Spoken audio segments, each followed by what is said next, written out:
నోవాహు కాలంలో జలప్రలయం ద్వారా భూమిని ఫినిష్ చేయటానికి మెయిన్ కాజ్ హృదయం.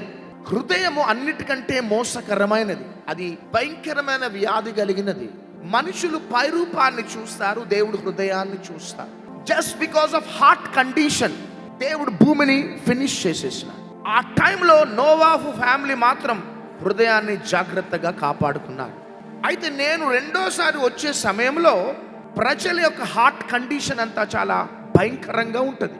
దానిని బట్టి ఆయా డిజాస్టర్స్ సంభవించబోతున్నాయి, దానిని బట్టి ఆయా ప్రళయాలు లెగబోతున్నాయి. Just because of heart condition. మనకు డబ్బు ఉండొచ్చు, జ్ఞానం ఉండొచ్చు, పలుకుబడి ఉండొచ్చు, చరాస్తులు స్థిరాస్తులు ఉండొచ్చు, పెద్ద పెద్ద సేవకుల దగ్గర పెరిగిన అనుభవం ఉండొచ్చు, కానీ ఫైనల్గా దేవుడు చూసేది మన హృదయాన్ని చూస్తాడు.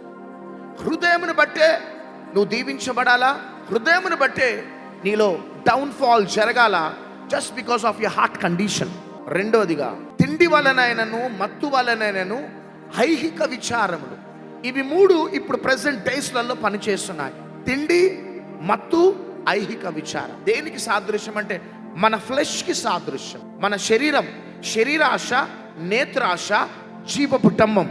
ఈ శరీరం అనేది, ఫ్లెష్ అనేది లాస్ట్ డేస్లో భయంకరంగా డామినేట్ చేస్తుంటుంది. సంఘాలలో, సేవకులలో, విశ్వాసులలో, క్రైస్తవ కుటుంబాలలో డామినేట్ చేసే డెవిల్, డామినేట్ చేసే స్పిరిట్ శరీరం, శరీరం, శరీరం. కాబట్టి హృదయాన్ని కాపాడుకుందాం ఫస్ట్.